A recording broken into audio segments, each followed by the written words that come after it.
রাজ্য সরকারের উদ্যোগে ও বারামণির বিধায়ক তথা আসানসোলের মেয়র বিধান উপাধ্যায়ের প্রচেষ্টায় শালানপুর ব্লকে 3টি পৃথক রাস্তার পাকা হতে চলেছে। এবার মঙ্গলবার 3টি রাস্তার শিলান্যাস করেন জেলা পরিষদের কর্মাধ্যক্ষ মোহাম্মদ আরমান। এছাড়াও উপস্থিত ছিলেন শালানপুর পঞ্চায়েত সমিতির সভাপতি কৈলাসপতি মণ্ডল, সহসভাপতি বিদ্যুৎ মিশ্র এবং সমাজসেবী ভোলা সিং সহ অন্যান্যরা। এদিন প্রথমে কুসুম কানালি থেকে হিন্দুস্তান কেবলস ফুটবল ময়দান পর্যন্ত প্রায় 1 কিলোমিটার ঢালাই রাস্তার শিলান্যাস হয়। এই রাস্তা তৈরিতে পশ্চিম বর্ধমান জেলা পরিষদের ফান্ড থেকে প্রায় 47,42,000 টাকা ব্যয় হবে বলেই জানা গেছে। দ্বিতীয় রাস্তাটি রুরাল রোড প্রজেক্ট আন্ডার আরডিআইএফ এর ফান্ডের প্রায় 4.5 কোটি টাকা ব্যয়ে তৈরি হবে।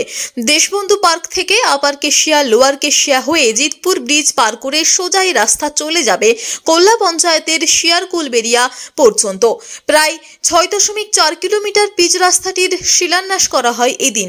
তৃতীয় রাস্তাটি পশ্চিমাঞ্চল উন্নয়ন পরিষদের ফান্ড থেকে প্রায় 91 লক্ষ টাকা ব্যয় করে ধাগুড়ি প্রাথমিক বিদ্যালয় থেকে কাশিডাঙ্গা শ্মশান পর্যন্ত প্রায় 1 কিলোমিটার ঢালাই হবে। সেই রাস্তার শিলান্যাস করা হয়। এদিন মোহাম্মদ আরমান জানান, বিধায়ক বিধান উপাধ্যায়ের প্রচেষ্টায় শালানপুর ব্লকে প্রচুর রাস্তা নির্মাণ করা হয়েছে এবং আগামী দিনেও যেসব রাস্তা বাকি রয়েছে সেগুলি করা হবে। অনুপ্রেরণা এবং আমাদের মাননীয় বিধায়কের প্রচেষ্টা আজকে আমাদের শালানপুর ব্লকে 3খানা রাস্তার আমরা কাজ শুরু করলাম। একটা হলো, প্রথম রাস্তা হলো আমাদের কুসুম কানালি থেকে নিয়ে আমাদের কেবলস ফুটবল গ্রাউন্ড অবধি, যেটা প্রায় 1 কিলোমিটার রাস্তা, 42 লক্ষ টাকা রাস্তা, 47 লক্ষ টাকা কাজ। তারপরে আমরা একটা রাস্তা শুরু করলাম, ওটা ছিল জেলা পরিষদ থেকে।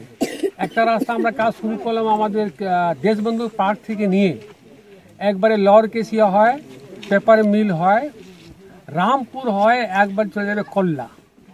এটা প্রায় 6.5 কিলোমিটার রাস্তা। এটা WBSRD থেকে হচ্ছে 4.30 লক্ষ টাকার এই কাজ। আর একটা কাজ আমরা এখানে শুরু করলাম ধাঙ্গুড়িতে, ধাঙ্গুড়ি এফপি স্কুল থেকে নিয়ে কাশিডাঙ্গা শ্মশান অবধি। এটা প্রায় 91 লক্ষ টাকার কাজ।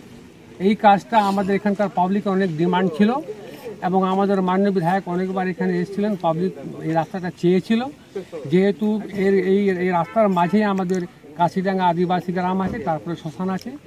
তো আমরা ধন্যবাদ জানাই আমাদের নেত্রীকে, মমতা ব্যানার্জিকে, আমাদের বিধায়ককে, ওনাদের প্রচেষ্টা আমরা আজকে এই কাজ করতে পারি।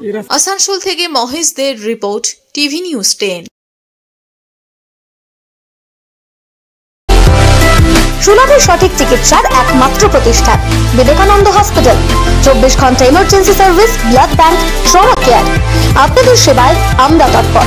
গুণমান ও পরিষেবায় দুর্গাপুর বিধাননগরের ডক্টর জাকির হোসেন এভিনিউর বিবেকানন্দ হসপিটাল শিল্পাঞ্চলের মানুষের মন জয় করেছে। দক্ষিণ ভারতের স্বনামধন্য চিকিৎসা প্রতিষ্ঠান অ্যাপোলো হসপিটাল, চেন্নাইয়ের চিকিৎসা পরিষেবা এখন আপনার দোরগোড়ায়। আমাদের এখানে রয়েছে অত্যাধুনিক দন্ত চিকিৎসা, টেলিমেডিসিনের ব্যবস্থা, লো রেডিয়েশন সিটি স্ক্যান, অত্যাধুনিক প্যাথোলজি ল্যাব, ইন্ডোস্কোপি, ইউএসজি, সব রকমের ভ্যাকসিনেশন ও কার্ডিয়াক কেয়ার ফ্যাসিলিটি।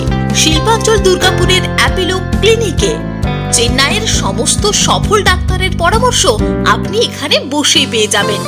ডাক্তারের সঙ্গে আলোচনা থেকে শুরু করে ট্রিটমেন্ট সবই এখন অ্যাপোলো ক্লিনিক দুর্গাপুরে। তাই আর দেরি না করে চিকিৎসা সংক্রান্ত সব সমস্যার সমাধান করতে আজই আসুন অ্যাপোলো ক্লিনিক দুর্গাপুর। আমাদের ঠিকানা আরা শিবতলা রোড, মুচিপাড়া, দুর্গাপুর, তপবন সিটির সন্নিকটে। যোগাযোগ এবং বুকিং নাম্বার 8927800447, এছাড়াও 8670909033। সবার আগে খবরের আপডেট পাওয়ার জন্য সাবস্ক্রাইব করুন আমাদের ইউটিউব চ্যানেল এবং ক্লিক করুন বেল নোটিফিকেশন আইকনে।